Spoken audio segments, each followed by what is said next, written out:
We are officially 1 week away from free agency. The San Francisco 49ers, they've got a couple of decisions to make. They're currently a little bit over the salary cap, so you got that. But then they also got to figure out who they want to add to this roster. Me and Marco, we're going to do a little bit of breakdown of free agency, see what we think the 49ers should do, and ultimately what we believe they will do. All of that right after this.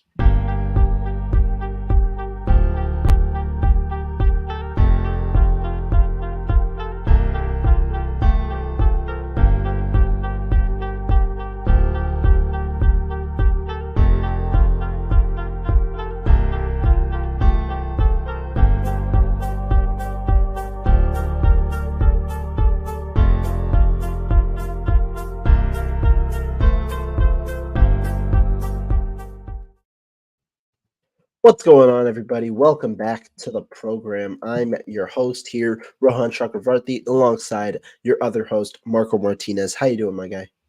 I'm doing good, man. How was Indy, man? You were there at the combine. You were able to see some of these players in person. Obviously, that was probably a phenomenal experience. You want to share any of that with anyone? Yeah, no, I mean, it's a blessing. Definitely grateful that I was able to go my first combine. And I mean, it's just the entire experience, from going there at the beginning in the morning, seeing the drills, everything that goes on behind the scenes. It was just really cool to kind of witness everything that kind of went on. Definitely glad to be a part of the experience, got to meet some cool people overall. And yeah, definitely learned a lot from the process and got to spend time with some cool people. Absolutely, definitely experience to remember, especially your first time.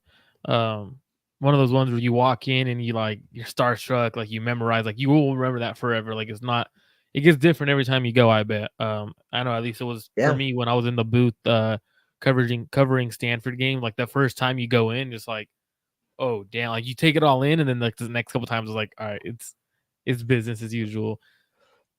I won't kid you. The first face I saw when I walked in the building to go get my credential was just Ryan Poles, Chicago's GM, just standing there, just chilling on the phone. I mean, it's just like that. Everybody's just kind of in one space together throughout the whole week. And I mean, that's just the cool aspect of the process. So definitely, definitely grateful to have gone there. And I'm excited to go back again next year. It's definitely one of those ones where you definitely gotta be there and experience at least one time. Now we are 1 week away from obviously free agency. I know a lot of people want to add big names, a lot of people want to do things, but before the Niners can even do anything, like they really have to look at what players they should bring back, right? Like obviously the 49ers have a bunch of free agents. They have to essentially evaluate themselves in terms of who is worth bringing back on their roster and who is not worth it, right? In your opinion, is there any players on the roster that the Niners should sign? I know they've been in kind of like communication with John Feliciano, starting right guard, possibly a center. Um, he may be coming back. Is there anyone like you say guaranteed is coming back this year outside of Ross Dwelley, Kyle Shanahan's favorite player? Yeah, I mean, I think overall, if you look at this, the free agent list, it's both good and bad. What do I mean by that? The 49ers don't have any of their marquee players hitting the market this year. Their core is all under contract for 2024. Mm, However, consequently, they don't really have players that they can cut to create cap space because a lot of the money is tied up to their core, which they seem pretty content with keeping for at least one more year in an effort to make a Super Bowl and ultimately win it in 2024.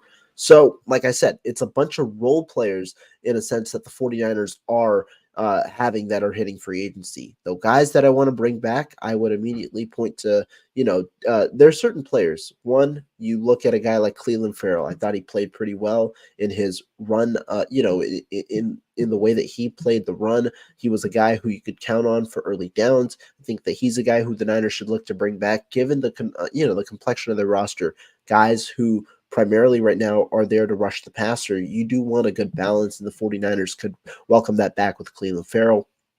It seems right now that Deshaun Gibson is likely to head to retirement.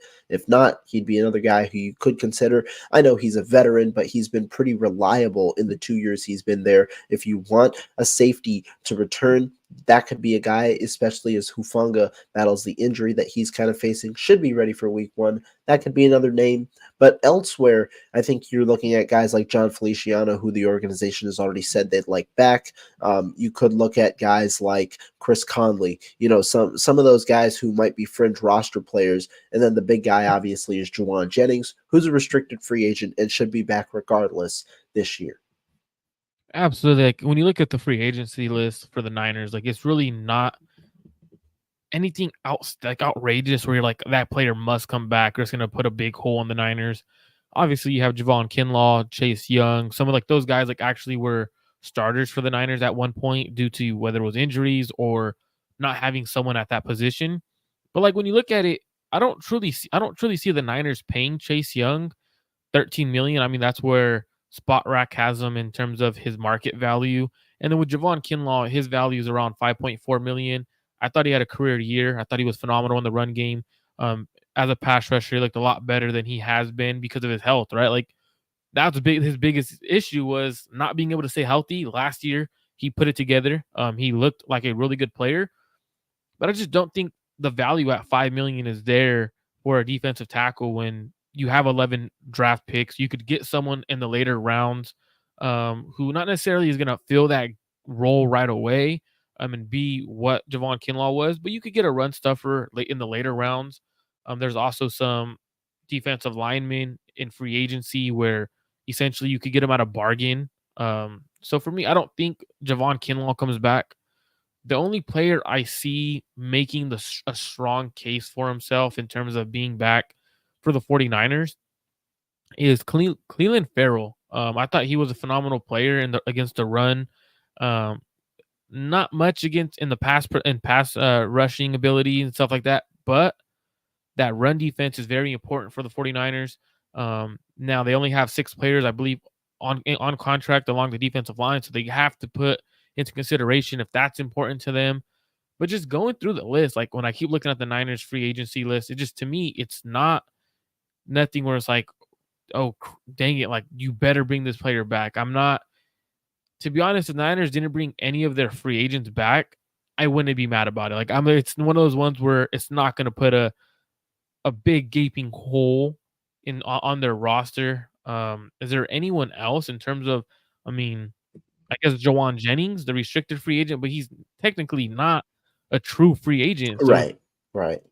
what are your thoughts on him? Like I know obviously we're talking about players coming back. What do you see him getting contract wise?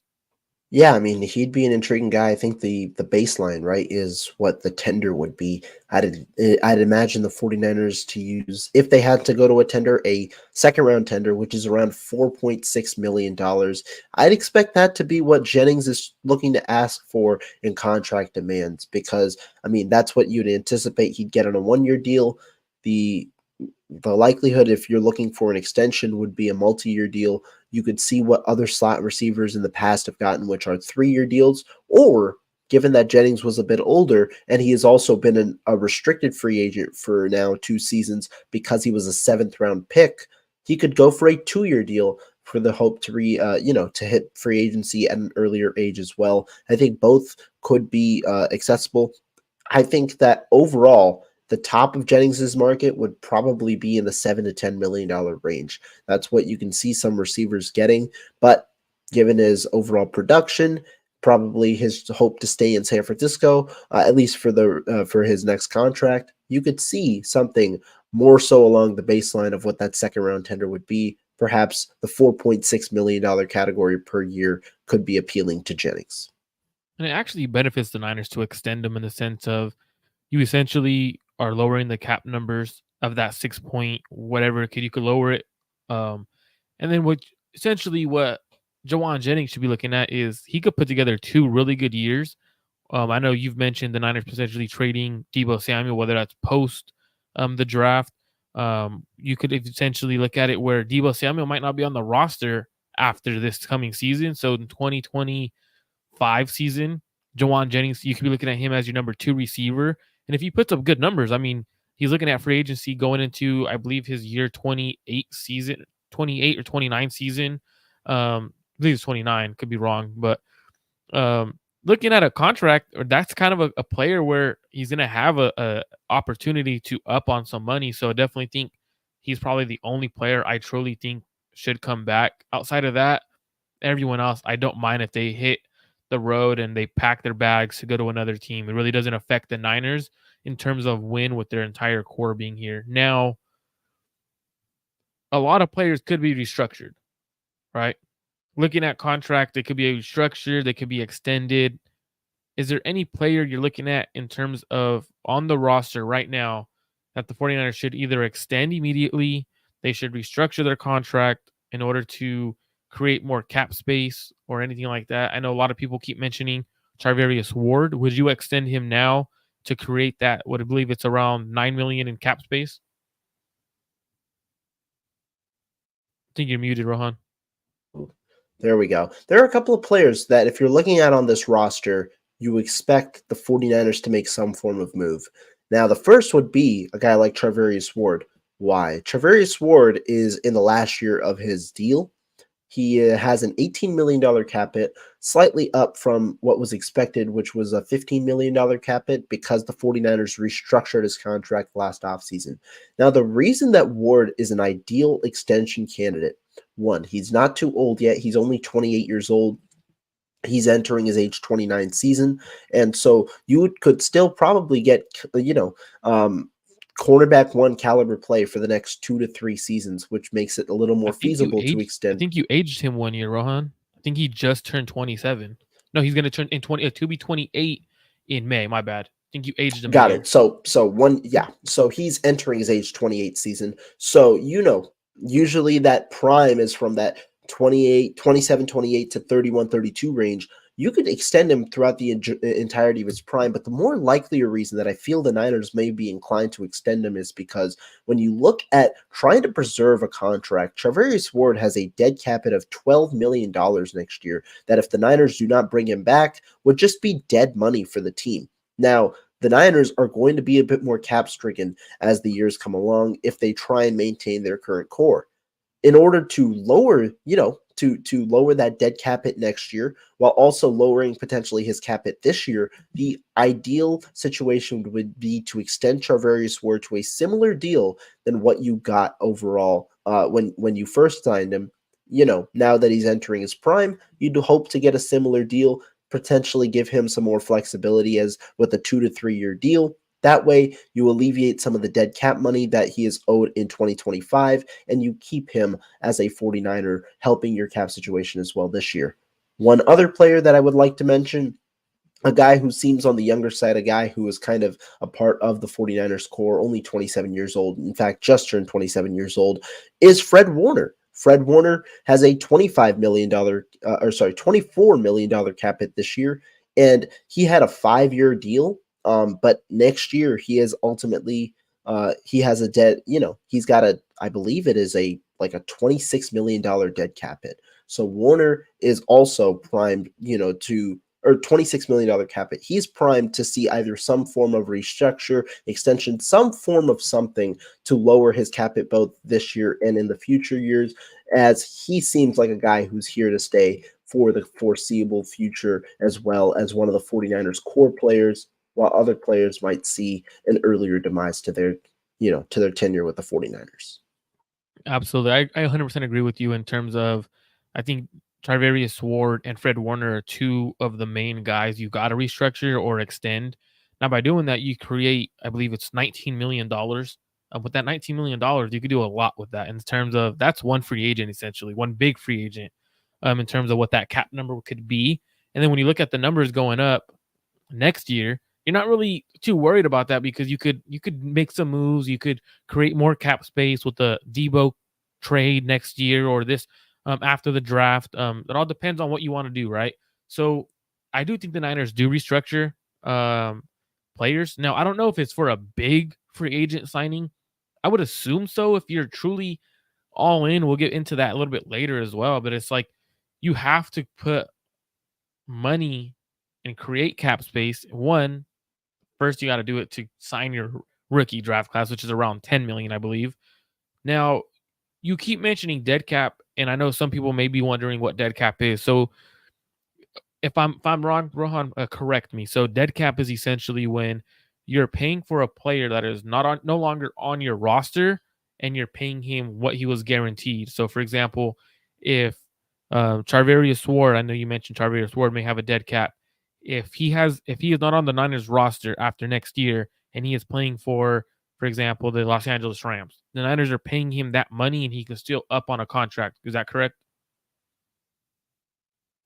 Yeah, that is correct. It is ultimately the money that the player is owed, not in cash, but in the cap on cap hits when they are no longer on the roster. If they're still owed money, that is dead cap. And so ultimately, it kind of represents whatever when you talk about restructures, what a restructure is you're taking someone's base salary and you're reworking the contract to where their base salary gets lowered to the league minimum or somewhere around there, which usually is in the range of $1 million, and then you're converting that exchanged money into a signing bonus. And the reason you do that is because the signing bonus can be prorated through the entirety of the contract, or a team could add void years to where the cap hit extends past the contract's worth, because that helps alleviate some of the overall money that you're spending on a year-to-year basis. It lowers that so that you can spread it over more years. And so that ultimately is how a team usually gets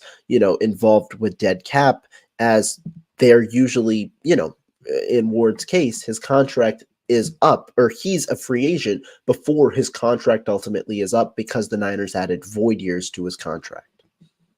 So that's what dead cap is. So if you were wondering, when a lot of people mention dead cap, essentially that's what that is. Now, me and Rohan both assume, and we know that they're going to restructure some of these contracts because they don't want to go in with no cap money into free agency. If something presents itself, you got to actually act on it. And essentially, it may not be announced right away, but it may be announced during free agency once they have come to agreement with a player. Then they could create that money, and that player's already in agreement. So they could move money around then.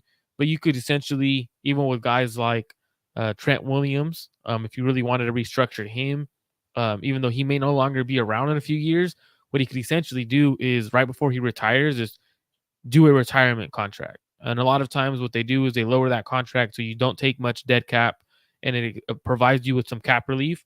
So if they truly wanted to, and they know that Trent Williams is going to be around until he retires, you could restructure Trent. That's $14 million. If you think Arik Armstead is one of those guys, you could do that too. I just don't like that one because it's a player who's consistently injured, and it sucks because he's a good player, but he's often injured. And he's getting up there in the age range of 30 plus.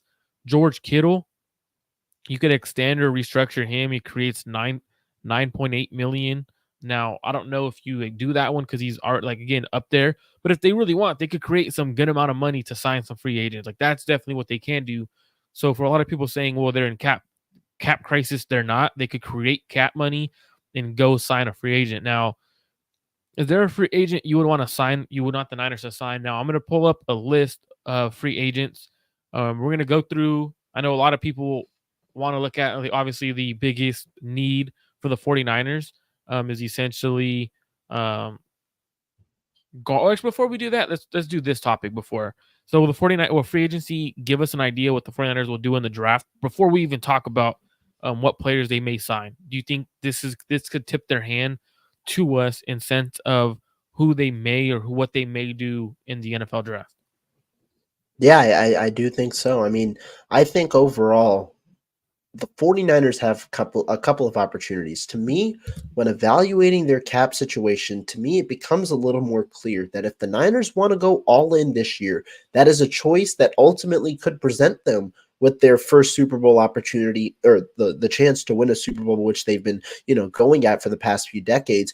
But should they choose to go all in this year, which usually means you have to have a few restructures, pushing some money back into the future, it seems like there's going to be a window in 2025 and beyond where the Niners are going to have to do what you're kind of seeing from the Buffalo Bills right now, which is cut ties and potentially not have replacement for players, because you're in a bit of a sticky cap situation overall, where you're struggling kind of to transition from one window to the next, because the Niners next year, it seems like they're primed for some big decisions. You could consider guys like Debo Samuel, George Kittle, and I mean, I think there are a number of players around the roster that you could consider where they might have to let players either walk in free agency to get just compensatory picks, or they might have to just move on via trade to save money or via a cut to save money because of the situation that they're going to be in. So, should they choose to restructure more players and put themselves in a bigger hole, that might be the decision where they have to go.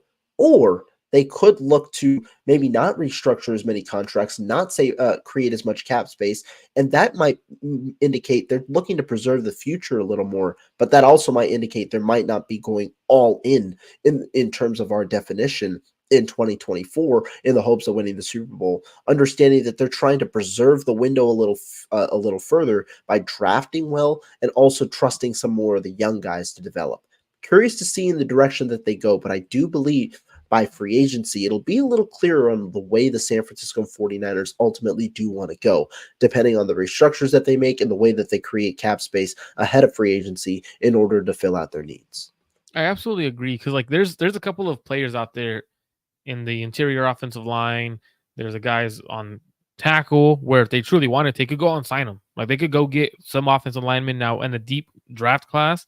It would allow them to go best player available in the first round and not have to trade up.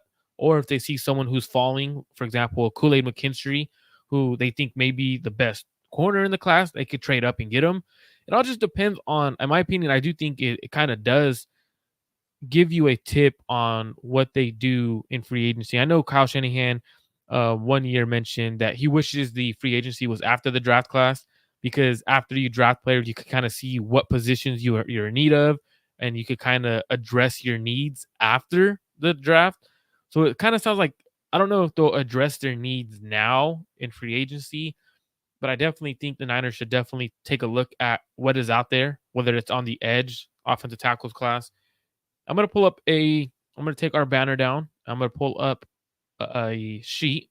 Shout out to Steph Sanchez for introducing this cheat sheet to us. If you guys don't follow Steph Sanchez, so essentially, hopefully you guys can see this. It has quarterbacks, wide receivers, tight ends, has a list. Now, I know the chat's going crazy about quarterbacks right now, and I do see you guys. I don't think quarterback is going to happen. Some of you guys are saying trade for Justin Fields. Someone said Russell Wilson. I mean, if the Niners do go quarterback, which I don't think they're going to do, that quarterback would be right here. It's at the top of the list. Kirk Cousins, very familiar with Kyle Shanahan. Kyle Shanahan truly likes him, but I don't see quarterback being a go-to guy. I know there's interest, the rumor that a former Niner quarterback might be headed to Minnesota, but I don't get why people are mentioning quarterback. Brock Purdy is our quarterback for the future. You got to build around him. Rohan, is there any position you think the Niners should address in free agency, and should there be any positions we take a look at first? Yeah, I mean, I've been a staunch supporter of the Niners addressing offensive line free agency. Now, as we spoke earlier, it might not be that the Niners may have a significant amount of free agency spending money, which is why I'm not sure as much that I'm for the 49ers looking to spend all of their money, put all their eggs in one basket, essentially spending a majority of their free agency cap space into one player. Instead, I think that with the way that this specific free agency class, especially at offensive line, is going, you're going to find 1 to 2 mid-tier signings that will have value for you that you can find in the 5 to 10 million a year range that will be accessible for the 49ers. I like how you zoomed in on center because this is the number one position that I want the 49ers to target I this know you too offseason. well, brother. I know you too well, and I know exactly what you're thinking. Exactly, because if you look at it, the 49ers, that position, center, is extremely important in the offense. I think the 49ers really struggled last offseason. They were looking to get other players. We'd heard about how they were interested in guys like Garrett Bradbury, even looking into guys like Bradley Bozeman. I think that there was a strong contingent of centers available on the market. And for cheap, Bradbury only got like $5.1 million a year, whereas Jake Brendel got $5 million a year annually on his 4-year deal. The Brendel re-signing didn't really work. It seemed like he regressed this year after a strong start. So the 49ers are back in my opinion, to trying to find an option in free agency. And if you look at the names, I think there are several players there that are very worthy of potentially getting a free agent contract for the 49ers. Specifically, if you look at the top four names, I think all four of those guys would be strong signings for the 49ers. Loey Kishenberry, I think he was pretty consistent this year. After a really inconsistent first 3 years, he might get the biggest contract on the market. Andre James out of Las Vegas, he might get a 3-year deal, maybe in the range of 27 to 30 million in total, $9 to $10 million. But then a guy even like Connor Williams, who's coming off an ACL tear, maybe miss the first game or two of the regular season. I think Connor Williams had a great start to the 2023 season for the Miami Dolphins. He's very familiar with the scheme now, having played there under Mike McDaniel for the last 2 years, and his injury might scare off other teams, but if the medicals end up working out, the 49ers could look to target him and him being, the center for the next few years, because it is ultimately a really important position, the position that calls out protections. And Kyle Shanahan himself has he's shared the value of the position. That's why he went out and got Alex Mack. That's why it's been really a veteran every time Kyle Shanahan has been in, has gone to address the position. It's been a veteran. So that's why I'm going for center. So I'm going to address center real quick, but I'm also going to address this. Great tone. I'm with you in terms of I don't know if Brock's the answer, but the thing is I've seen enough that the Niners should probably build around Brock. This is his first year. He had a rehab and injury. I'm not going to sit here and say Brock Purdy isn't a guy we can't build around. Now, I get where you're saying you're saying what else does he need? He had a bunch of weapons and this and that. But if you look at it, the offensive line wasn't great. So I'm not going to argue here in terms of Brock Purdy showed us enough to essentially say, let's build around him. The Niners aren't moving off of him. Like, it is what it is. Like, I was in the same situation as you. I was believing, like, you know what? Don't know if me and Rohan both said before the NFL season, we didn't think the Niners would win a Super Bowl with Brock Purdy this first year. But you also have to look at the Niners have seen enough. He put on a good enough film. His stats are there to prove it and back it up. We're moving forward. It's Brock Purdy's team. Let's move forward. I was with you at one point, but you know what? I'm not making decisions in San Francisco, so we got to deal with it. Let's move forward. I think the Niners are going forward with Brock Purdy. It's obvious. So the center position is one of the biggest positions I think Kyle Shanahan needs to address. Right? He wanted to do it this first year. He came around with Richburg. I believe that was his last name. I might have butchered that. Rohan, correct me if I'm wrong. Alex Mack. And then he kind of tries to figure out what to do next. Now, there's a couple of guys I like on this list. Brian Allen. I think Brian Allen is going to get a bigger contract than people think, but he understands the system. He was with Los Angeles. Understands Kyle's system. He's a young guy, 28. So essentially, you could get him for a good price, and you're going to have him for his best years. I was high last year on Scott Queensberry. I don't think he's leaving Houston. Could be wrong. I would like the Niners to try to make a move on a center. A lot of people keep mentioning tackle, guard, but when I look at the NFL draft, if you're going to get a position this year, it's right guard and tackle. I don't see a slam dunk center that could be there for the 49ers outside of possibly Jackson Powers, right?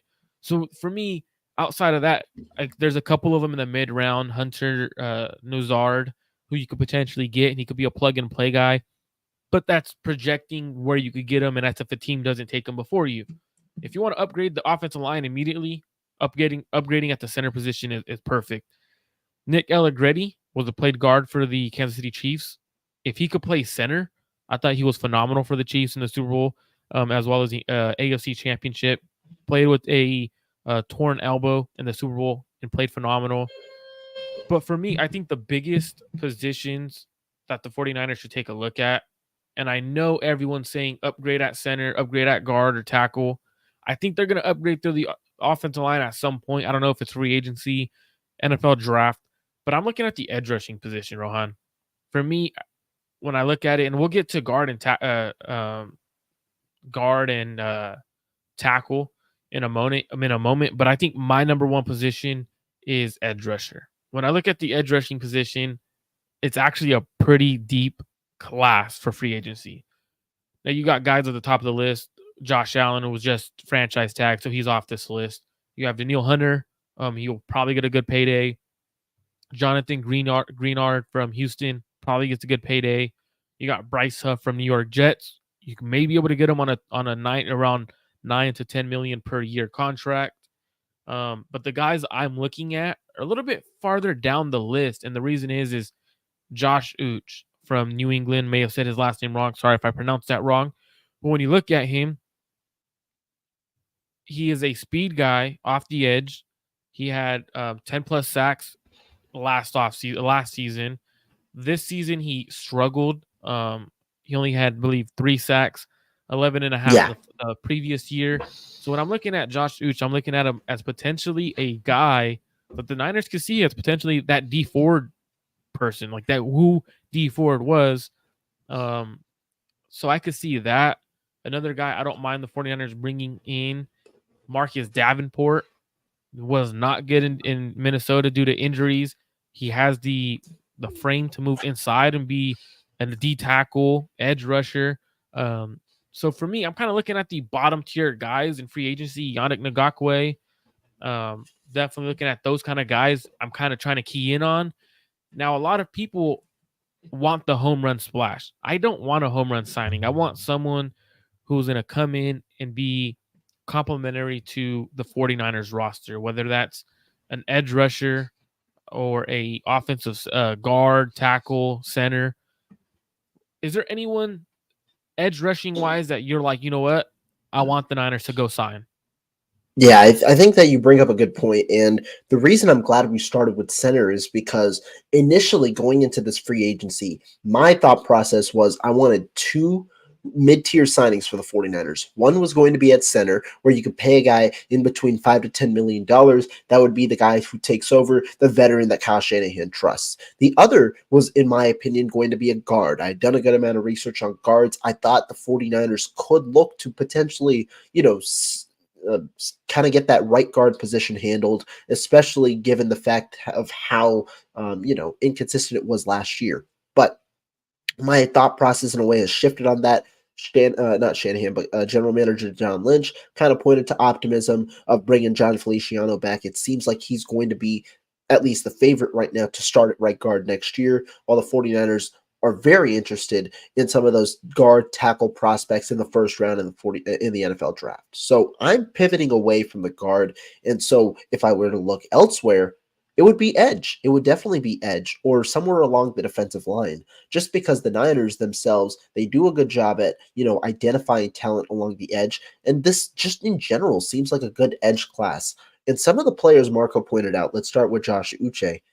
Well, what is Josh Uche? He's a player who has been very good before for the New England Patriots, a guy who might have not always been the best fit for their system, but a guy who has produced double-digit sacks in the past, who's coming off a down year. The Niners, that's a player who they should look to target, because what are you going to do? You're going to get him for a bargain. He's going to be on a 1-year prove-it deal. That's something the Niners should be interested in, because those are the type of players they target at edge in free agency or even via trade. You talk about a guy like Chase Young, a guy who, who he himself might face a 1-year prove-it deal. But you talk about, the type of caliber that the Niners are trying to get in the past, that's the type that they go for. And I think that there are a lot of those type of names where you might find good edge value at some point in this free agency class. The question is how much you're willing to spend for that 1-year type of deal.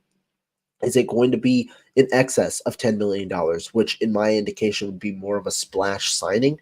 I don't know. I think the Niners may look for more of a bargain player, and that's where I'd position my money. One player to kind of fill that void at center, so that you could focus on. You don't have to necessarily worry about that throughout the draft. You can focus on identifying less of that as less of a need, and then one at edge. Same philosophy. You're not going into the draft where you're saying we need to just we need to address this position because it's a need. The Niners usually like to address that defensive line position. Try and go in there with more of an open mind. Go BPA and try and find the best players to fit your team. And based off of Spot Rack, they have actually Josh Uche's contract, 25 years old, drafted in the second round out of Michigan at 8.3 million. Now again, he had, like Rohan said, he had 11 and a half sacks last year. This year, only 3 sacks. But one thing that when you watch Uche is the bend off the edge, the speed off the edge. Looking at his win percentage, he had a 17.1 pressure rate. Like, just looking at Josh, like, to be honest, it reminds me of the mold that the Niners truly want opposite of Nick Bosa. Like, it just makes too much sense for the Niners to go after someone who, if you could essentially get him on a 3-year, $30 million deal, like if that's the money like he's looking for, or that is his average market, it just makes too much sense to get someone opposite of Nick Bosa with that speed. We've seen what the Niners defense is when they have someone like D Ford opposite of Nick Bosa. Now, I'm not comparing Uche to Ford as a player, but that speed element as a pass rusher, that bend around the edge, is phenomenal. So for me, I think Uche is the main guy at edge I see, because I'm just trying to feel what the Niners have looked at for their defense in the past. Now, we could talk about guard and tackle, right? Do you think guard and tackle are more important than getting a corner in free agency? Because I know I know we've been talking about free agency, and you're a lot higher on the cornerback class in free agency. I don't know if that's what you're higher on, but you think it's more Mhm. realistic. Would you like to look at the corner class, or would you prefer to look at the guards and tackles? I'd say corner. And here's the reason why. The Niners, when you look at their philosophy, they usually like to have a plan in place and then they like to draft to kind of have the next plan in place. And so if you look at the roster, whether you agree with it or not, it feels that the Niners have a plan in place at guard and at tackle. The plan in place at guard seems to be John Feliciano, who likely comes back on another 1-year deal as he's, getting on that other age of 30, going on a year by year kind of contract as he contemplates his future. And then the plan in place at tackle is Colton McKivitz, who is on a very reasonable $3.5 million contract on the second year of his deal, about the price that you would anticipate for a swing tackle who could also, he showed this year, who, if needed, the Niners will start him there or potentially even kick him to guard to compete with Feliciano at guard should they draft a tackle that they feel comfortable with. Regardless, though, it feels they have plans in place at that at that guard tackle position with the ability to add competition via the draft and things like that. As for And with corner, that, though, and go usually ahead. too, Yeah. Rohan, like, because I know you brought up a good point. Like, you have Colton McKivitz, you have Feliciano planning on coming back, and usually what happens is when you have players along the offensive line come back and you have continuity along the offensive line, it usually tends to get better. Like, you understand how that player works, how they pass off and pass rushing and stunts and stuff like that. So it usually tends to get better. Now, it all depends on how everything works, and everything like that. So I agree with you. They have a plan in place, at least temporarily, where it doesn't make right tackle and right guard an extreme need. Like, they could get away. Obviously, they got to the Super Bowl with that offensive tackle and that right guard.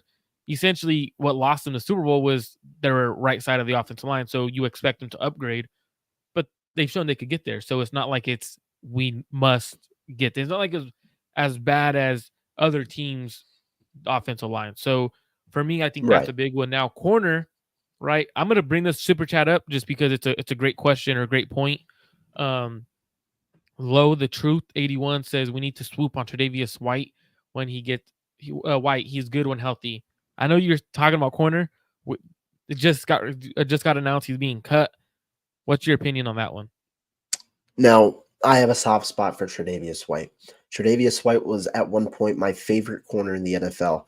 Loved the way he played. I thought he had a competitive spirit. He was an undersized corner who found a way to excel in zone coverage. And back in that 2019-2020 system when we had Richard Sherman in that role, that the guy who I thought would excel in that role was Tre'Davious White. Now, this is coming from a guy who I said really respects Tre'Davious White, thought of him as the top corner in the league at one point. I don't think he's the fit for this 49ers team.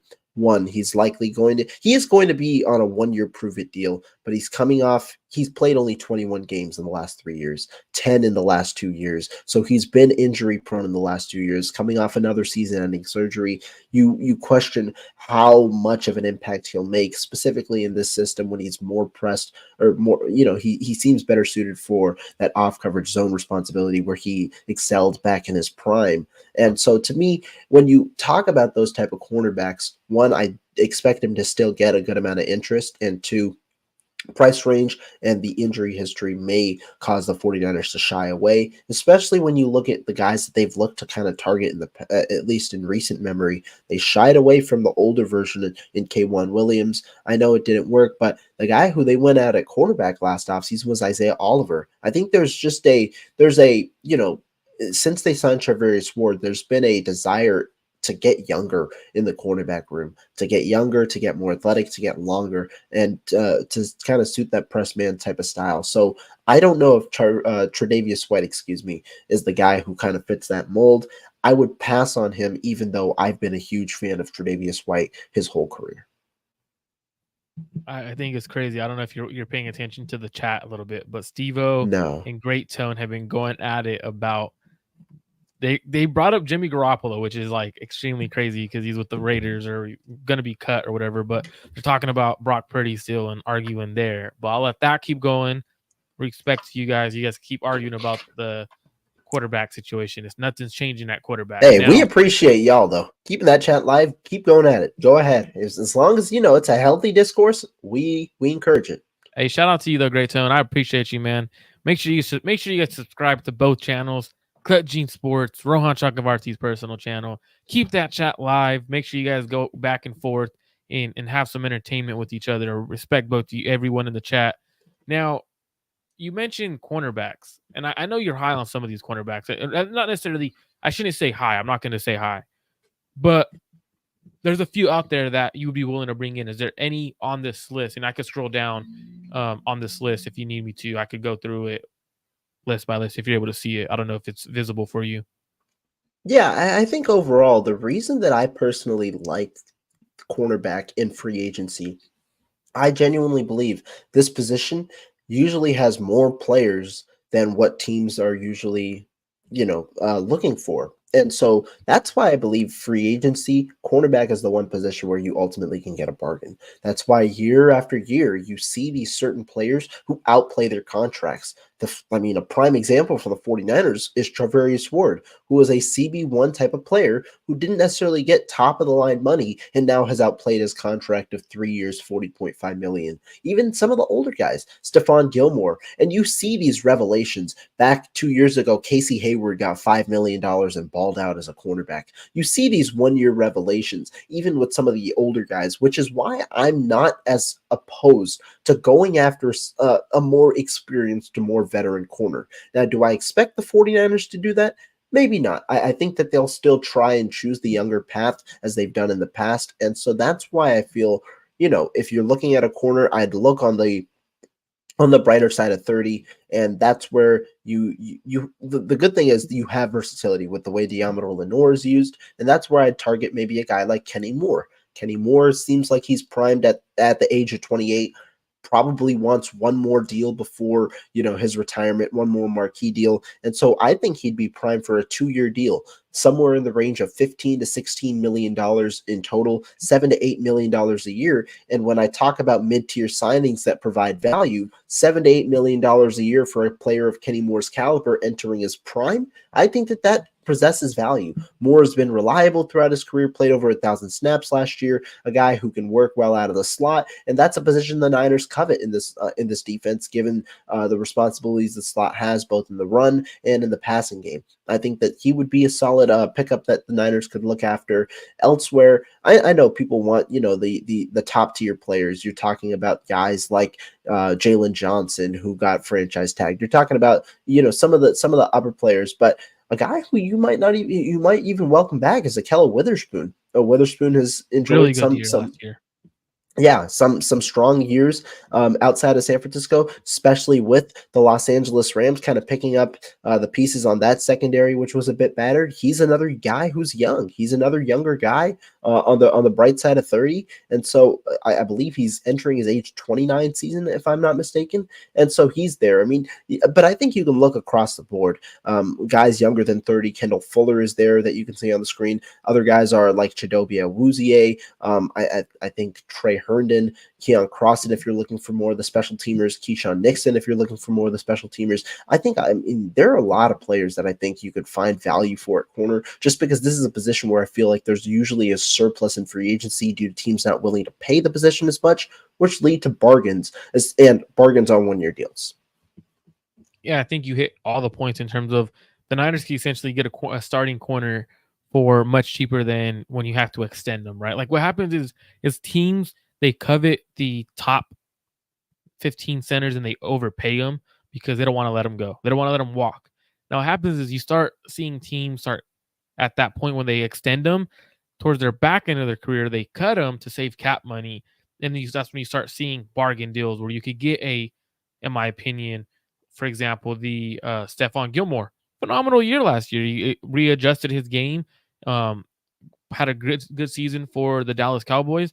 But for me, the person I'm looking at is Christian Fulton. Now he was with the I forgot him. Tennessee That was one of my Titans. guys too. Yeah, go ahead. He was my cornerback one in 2020. Has had up and down years in Tennessee. Has shown flashes that he could match up with number one receivers on the outside. In my opinion, he's battled through so many injuries in Tennessee that he shouldn't have played through because all it did was hurt his value. But you're looking at a player where you could get him on a 3-year deal, $20 million, and he's going into his, I believe it's age 25 season. For me, those are players where I'm looking at, I'm like, you know what? That makes the 49ers better. Now, when I look at it, I know a lot of people are like, well, the Niners should put Phenomenal Lenore back outside and they should move whoever inside. I think Christian Fulton gives you that versatility. He's going to turn 26 in September. He could play inside. He could play outside. He's athletic enough to do either one. But in my opinion, the whole purpose is you have to just upgrade where Ambry Thomas was. So, for example, if the Niners think Christian Fulton is an outside corner, right? You sign him. I thought Denominal Lenore was phenomenal in the slot. I thought he gelled the 49ers defense together so well that it's kind of hard for me to say, you know what, let's move Demo back outside. You could be an elite corner inside.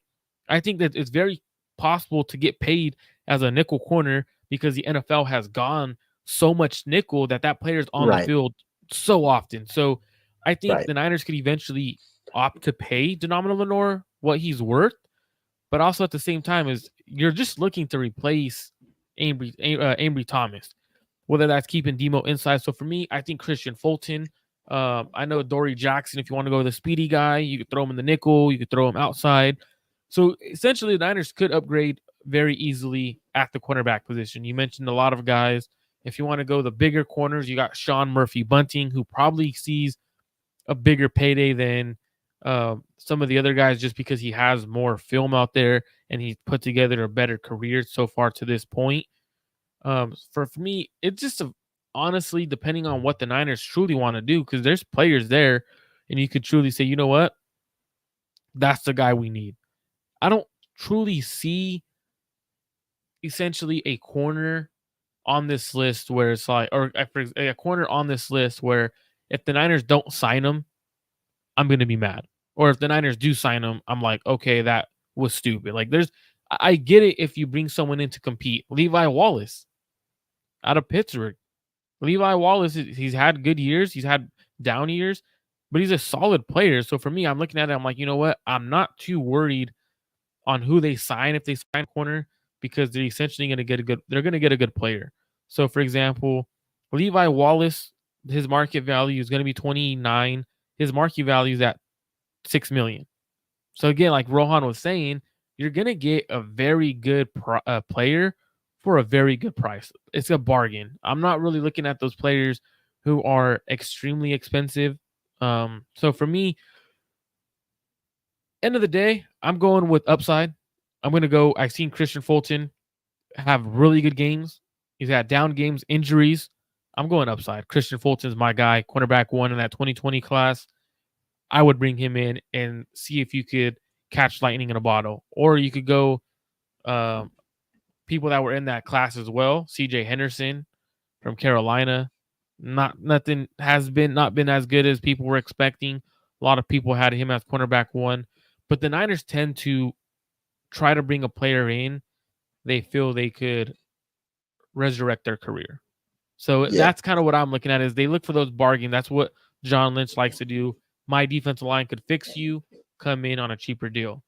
Now I we have think I was just going to say, I think that's fair. The one thing about Fulton, I think his worst year as a pro was this past year, which could bring him for cheaper. And the one other thing about corner is that I think the Niners want to have a plan there as well. It's a good nickel corner class. I think it's time for the Niners to draft a nickel corner, potentially in that third round. That's usually, at least that's where those nickel corners seem projected to go. You sign a guy, then you have a nickel corner in waiting who could probably take over the reins in 2025. absolutely. I think that's definitely the smarter plan to do because you're probably not going to throw a rookie nickel into this fold unless you draft him in the first round or high second round because you traded up for that guy. Like you just really not going to put a rookie on the field. Like they were reluctant to put Jair Brown on the field, and when they finally did, good player. So like the Niners don't really like to play rookie. So great point there, Rohan. Now guards and tackles. Is there anyone that I I mean I'm not this tackle class and the guard class isn't amazing. If anything, the guards are better than the tackles, in my opinion. I I'm think not the guards are 100% better than the tackles. Yeah. so for me, I'm looking at it and I'm thinking the only tackle, Michael Onwenu, probably said that wrong from New England. He could play guard and tackle. The Niners would probably view him more as a guard. I could be wrong though. Now, it's, at the end of the day, you have to essentially look at who is going to fit the Niners system. There's guards there, in my opinion, that fit the system a lot better than people think. For example, you got John Feliciano already planning on coming back. That's what the Niners plan on doing. I personally think Graham Glasgow from Yeah. Detroit, if you could get him, He's he's on my list. 31. You could get him on a solid contract. I know a lot of people are saying Robert Hunt. I think he's going to be too expensive. Had a good year in Miami. Now, it all just depends on what Kyle and John plan on doing. Do they plan on spending big in free agency on the offensive line? If they do, in that case, go sign your favorite offensive lineman. But I don't think it's smart decision making when it's such a deep offensive line class. I don't know what your opinion is on that though. I mean, like I said, initially I wanted the 49ers to go after both the guard and the center. Tackle is interesting. I'm usually against signing tackles in free agency, and I think history is on my side in the sense that you usually overpay for a tackle. Oh And yeah. that's kind of been the case, especially you saw last year. Mike McGlinchey got a big contract. Jawan Taylor got a big contract generally because of the positional value and the lack of overall talent at the position. It's harder to find tackles, and it's also more that's why more teams are willing to pay average level tackles above average level money. And so to me, that's why I'm usually opposed to a tackle signing in free agency. As for the guard class, though, I think there are a couple of good names. You look at the top of the list, I think there are four that stand out. It depends on whether you view Michael Onwenu as a guard or a tackle, but if you view him as a guard, him, Kevin Dotson, Robert Hunt, and Kevin Zeitler on my personal list is the top four in this class that I think could get good money. Zeitler probably more on a 1 to 2 year deal given his age, but the other three could get, 3 to 4 year deals in excess of $15 million a year annually. Do the Niners want to pay one player significant money? If so, one of those three guys could fit the mold of who they're looking for. But overall, I think that there is also a good amount of talented guards in this class. We've pointed out some of the centers that I liked. I mean, Connor Williams, Andre James, Lloyd Cushenberry, those are some of the top guys. Even Tyler Biadasz. I mean, if you're looking for maybe some of the mid-range guys, Aaron Brewer, Tennessee center, he had a pretty solid year. Another guy was Brian Allen, who just got cut by the Rams. Even if you want to look at another Rams guy, Coleman Shelton is there. And so I think there are a couple of guys. As for guards, Graham Glasnow was on my list. Jonah Jackson of the Detroit Lions. He'll probably be in the upper echelon of guard money, but he could be, another solid guy. Damian Lewis from Seattle, more of a bigger bodied guy, but he could be a mid-tier guy that you could look for. Dalton Reisner, I think he had a pretty solid year in Minnesota after stepping in for Ezra Cleveland midseason when he got signed. And then we pointed out some of the top guys. So I think there are good guys ranging from the top of the market to the middle of the market that the Niners could go for. The only reason I didn't mention the guards initially is because it feels unrealistic at this point, given that the 49ers are looking to bring back a guy like John Feliciano. It seems they want to go the cheaper route, look to spend their money at other positions, and then go with a similar approach with Feliciano likely taking over at right guard in 2023. So as I'm scrolling through, I'm trying to see like if there's anyone down the list that you could possibly get at a cheaper rate. Justin Pugh had a really good year for the New York Giants last year. But even like going down this list, there's not many players you're gonna get at a bargain. Like there's again, when you're in free agency, the teams that usually overspend aren't the better teams. It's usually the teams that are not good. It's the teams that have a lot of cap space. The Niners did last year. They signed Javon Hargrave. I didn't think that was a good signing. I thought that was going to make their run defense worse. So, like, when you overspend, it causes you to not have such a great offensive or team. Like, you're overspending on one player to hopefully he fits your system the right way. You're projecting him to be the same player in your system. Not necessarily going to be the same player just because he was good when he was with Minnesota or just like, you know what I mean? Like, so we also got to put into consideration on that part as well. So I don't think the Niners spend big on offensive line. I think Kyle is going to be very confident in guys like Colton McKivitz and stuff like that. Is there any other positions you potentially think the Niners could go out and sign?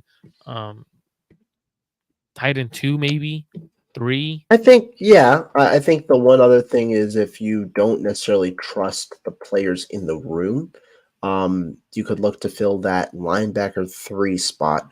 They got because Oren Burks is hitting free agency. If you don't trust the young guys in the room, if you want to try and find value, I know a lot of people are looking at a couple of the names. Azeez Al-Shaair, I think he's going to be way out of the Niners price range. Oh, Other yeah. people might be looking at the Seattle names, given that Seattle, Nick Sorensen was just hired as a defensive coordinator. Guys like Bobby Wagner, Jordan Brooks, not sure that the 49ers would be intrigued by those guys. I don't think so.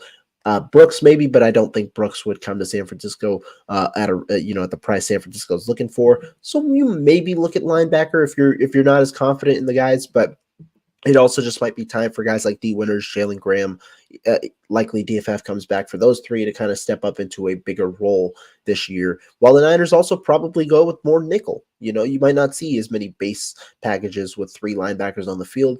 You might see primarily with 2. But with Dre Greenlaw's injury, wouldn't be surprised if they go for a cheaper signing at linebacker to fill that linebacker kind of 2 to 3 kind of hole. To be honest, like when I'm looking at it, right, like it's kind of hard to pinpoint a linebacker because you are losing a few linebackers. You're losing Oren Burks. You're losing the Flanagan Fells. So when I'm looking at it, I'm looking at someone who could play special teams, right? When I look at guys like that, Jude Tranquil, who from Kansas City, I'm looking at Willie Gay, but he's probably going to get around $8 million. That's too much for the 49ers. Both of them will get a good amount of money, yeah. So like those at that point, you're looking at players who are out of the Niners price range. After that, it's a fall off, and you drafted 2 young players for a reason, right? Like I'm not going to sit here and like, you know what, the Niners need a draft better. Like obviously, when you draft players and you're trying to develop them year 1, usually is when the Niners see a year 2 jump. So I think essentially the Niners are going to rely on who they drafted because it's only going to be for about half the year. I don't see them going in signing someone for $6-7 million to be a linebacker 3, only play for half the season, and then get bumped to only playing about 30 to 40% of the time, at most 40% of the time when you're in base package. I don't see that happening. I think they're going to roll with D. Winters or Jalen Graham. Linebackers is out of the picture. I know a lot of people want to see a tight end 2 eventually. Niners keep going for a tight end 2. They drafted 2 of them. Both weren't good. Is there any tight ends that you possibly could bring in as that tight end 2? It's similar to me to offensive line, specifically tackle, in the sense that I'm not an advocate for signing a tight end in free agency. I think tight end has become a little bit more of a marquee position because teams have realized that a good way to, to kind of evolve your passing offense is to throw out a 21 personnel, which means you want to have 2 tight ends on the field, which is why a lot of teams prioritize that second tight end. Now, a lot of players get, signed and then cut. So you'll see a lot of turnover at the position. but a tight end two might cost you in the range of $5 to $10 million annually on 2 to 3 year deals. I don't think the Niners can spend that type of money on a tight end two, especially given the way that they handle the position currently. I think they need to give a guy like George Kittle more targets, and I also think that when you're looking at that tight end two for the Niners, I think you're specifically looking for a guy who can execute the blocking part of your system with the hope of potentially developing into more. That's why Charlie Warner has played well in his role and has stayed with the team for a while. If you're looking for a cost-effective solution, I think the Niners just roll back with him and go ahead with him as their likely tight end two in 2024. Hope that either they draft somebody or that one of the guys they did draft develops. Otherwise, it might be an ugly offseason for, some of those younger guys this year. Absolutely. I know a lot of people. I'm gonna bring that down because all the free agents that we're pretty much looking at. A lot of people really kind of want the Niners to address free agency and go in and be all in, right? Like there's a difference between being all in. Um, and I had the wrong question up there. This should have been the question up there this entire time. I had the that's hella funny. I had the free agency about the draft. Now, obviously the 49ers, we mentioned a lot of players that we would sign. Are the 49ers truly all in, Rohan? Are they truly all in? Like, cuz this will show us, right? Like, are they? I think you're muted.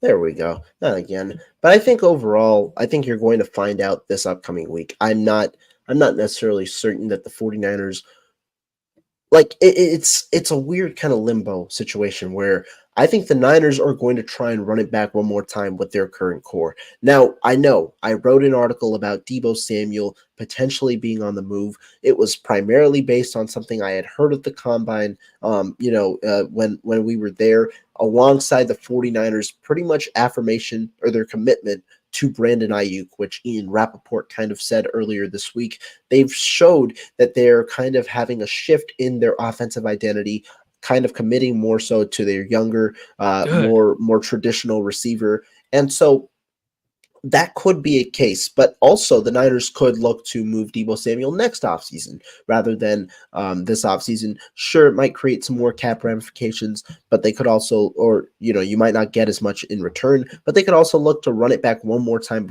with this core before blowing it up a little bit next year and trusting some of the younger guys. So are they truly all in? It depends on your definition of all in, because it doesn't seem like the Niners are going to be big spenders in free agency in comparison to years past, meaning they're not going to create as many restructures and continue kicking the can down the road. At least that's not what my anticipation is. If they do, that would clearly show that they are all in this year, and they are understanding that they may need to sacrifice things in the future or really hit on this draft class. But I ultimately believe that they're going to try to find some way to preserve their window in the future while trying to run it back one more time with this core. And so we'll see how that ultimately goes, because the Niners had their best team in 2023 and they ultimately, unfortunately, couldn't get the job done. Now, I'm not a pessimist like that. I'm not going to just say, it's either you get the job done or you don't. There were clearly opportunities for the Niners to get the job done. It went to overtime, but the fact of the matter is teams like the Kansas City Chiefs now are going to get better. They had their reset period and they were still able to be competitive throughout it. Now they're going to get better because they have, a first round pick at their arsenal that they can use. They have, the draft capital and things like that where they're able to replenish their roster. And so curious to see how this offseason ultimately boils down. To me, it'll tell us, in my opinion, in a way, being all in will tell us how you truly feel about Brock Purdy. And what I mean by that is if you truly believe Brock Purdy is the guy, is the answer, you go 100% in this year. And you're putting your marbles in the middle, you're putting all your chips in the middle and sacrificing cap space down the road with restructures, extensions, and stuff like that, because you're eventually going to lose some of these players. You're going to have to be paying them to not be on your roster, right? And then what I mean by cap, like dead cap, we were talking about that earlier. If you truly believe Brock Purdy is a guy that you could win with, um, once your team is depleted and you let guys go, you go all in, because essentially once you start losing players, you believe Brock Purdy would be able to carry you with less players on your roster and having dead cap, for example, if they trade away Debo, Trent retires, and they have 30 million, 40 million sitting in dead cap. You trust when you do extend Brock Purdy to lower his cap number that first year or two that he could carry you that year or two where you're in cap purgatory, where you're in that tough spot and it's hard to make any big moves, that Brock Purdy is going to be the answer. So to be honest, if you truly trust Brock Purdy and you're all in on him, you go all in this year. That's interesting. Now, I don't know. We'll see. Personally, I disagree on the notion that to be truly in on Brock Purdy, you go all in this year. But I do understand the premise in the sense that you're right. Brock Purdy's extension in the future is going to eat into the 49ers cap situation more than it already has, in the sense the Niners already have a bit of a cap problem. Extending Brock Purdy will only further the problem, in the sense you're going to have to trust young players more. If you look at the way the Buffalo Bills have kind of treated this offseason today, they're facing the ramifications of now having to pay a quarterback. And it's not like you can't do that. There's no way you upgrade on a top 5 quarterback in the NFL like Josh Allen. He's your franchise quarterback. He's the guy you got to pay, just like several other franchises who have those top 10 quarterbacks have kind of had to deal with, where you have to pay them. You have no other choice, but you do face ramifications as a matter of fact.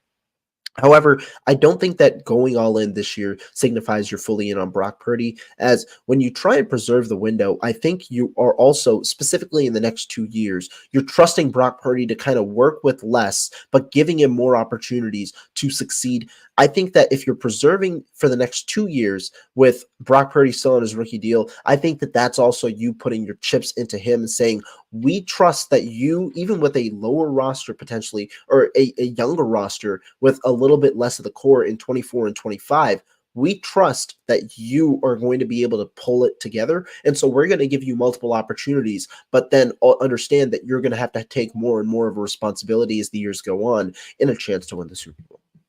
Yeah, absolutely. You can look at it either way, right? Like you can look at it as, you know what, they truly, if they aren't all in, they truly trust Brock to trade away a player or two because they feel like he could carry them.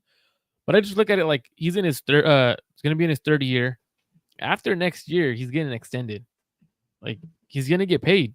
If he puts up good numbers like he did this year, he's getting paid top 5 quarterback money. Like you can't argue that he shouldn't, because he took you to the Super Bowl, he took you to the NFC Championship year 1, Super Bowl year 2, had numbers that were up there with some of the best quarterbacks. At one point was in the MVP conversation. If he follows it up with a great year or a very, very good year, he's going to get paid a lot of money. So I think this is the only opportunity you have to capitalize on his cap numbers right now, because after next year, it'll go up more than the 800,000 he's getting. So it's going to go up to at least 10 million, roughly, depending on what his contract is, or maybe even less, depending on how they structure it and everything. But you're looking at that number to go up within the next 2 years at least. So for me, I think if they go all in and they're signed, they restructure money and they do all that, eventually you're able to cut players and you could restructure deals. It just kind of tells me that how they're going to approach it. Yeah. I don't think they're all in though, Rohan. I don't think they're all in. And I don't know if they should be, in the sense that I think you do have to worry a little bit about the future. And this is where, in my Debo Samuel article, I alluded to, I think that the Debo Samuel trade would be the lone move that ultimately allows you to still have a significant focus in 2024 while slightly preserving the window for the future. The reason being, the Niners have the infrastructure to build their offense around their, players that want more targets. Talk about Brandon Ayuk. He could be a true number 1 receiver. George Kittle could be that true number 2 guy. And then you'd have Christian McCaffrey, who still, he gets a significant amount of volume both on the ground and through the air. Jawan Jennings looking for a bigger role, showcasing glimpses that he could take it. And then likely, what is a rookie receiver? So you could still have 5 options in the offense that you could rely on, allow for the growth of a rookie receiver this year before he elevates to potentially the number 2 or number 3 role in the offense next year. I think you have the pieces to where you can pick it up and continue to work. I believe Deebo Samuel is a vital part of this offense. It's just the way that he's utilized. I think the 49ers can find a different way to implement their offense that better utilizes the rest of their players while, still keeping the infrastructure of their offense together. I think that that's a possibility. Now, I could be wrong. It could backfire. The Niners could miss, the thumper that Deebo Samuel is. But I think the way that his contract is situated, I think if the Niners find a way to move off of it this season, it could provide them some flexibility for the future, which, in my opinion, after what I've heard, is kind of the main priority in a way in trying to preserve some flexibility in the future.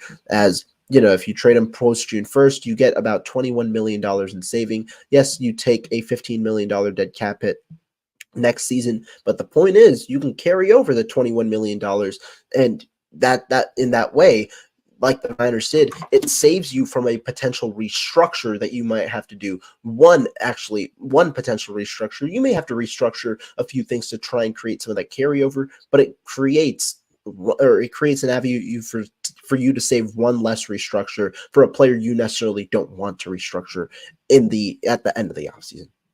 Yeah, I definitely think that the Niners have an interesting situation coming up. You definitely have to approach it a certain way. However they truly do it, I don't mind. Like, I don't mind if you're not all in. I understand not being all in. And then what I mean by all in is going out and signing the Daniel Hunter, right? You think he's the best player on the edge market, going out and signing him to make sure your D line is the best of the best. Signing Owenu from New England, signing a top center or a corner. Like, I get if they don't do any of that. I get if they stay pat and bring back Chase Young and say, you know what, we really think Chase Young is it. I get it, but this is your last opportunity with this core. You're gonna have to, like Rohan said, you're gonna have to get rid of some of these guys. Debo's That's the gone. big thing. I think, to be honest, as much as people will love Debo, I think it makes your offense better not having Debo around. If that makes sense, because now when the Niners become too reliant on Debo Samuel, Kyle starts trying to force feed things, and the offense becomes a little stagnant, a little one-dimensional in terms of what they're trying to do. You have too many playmakers on this roster to become one-dimensional and only go through one player at times. You're also paying a player extreme money for production that isn't that worthy, right? So for me, I understand it. I don't know if the Niners are all in. You tell me if the Niners are all in. That's it for today's show.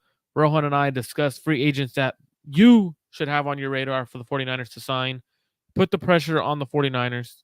It's you as a fan who is the one putting the product on the field. Be upset. Don't be upset. Rohan, great show. Make sure you guys subscribe to Clutch Gene Sports. Make sure you subscribe to Rohan Chakravarti's personal channel. Any last comments, Rohan? No, I mean, a fun show. I got a lot, talking about a lot of different topics overall. And I think that overall, this is going to be a very fun next week, very fun next month as we head into free agency and draft time. A week from today, I believe the tampering period kind of starts where you can start. Well, we know that the free agents are already talking, but that the officially kind of starts. You're going to start hearing about some signings. You might hear about the restructures as team try to get camp compliant.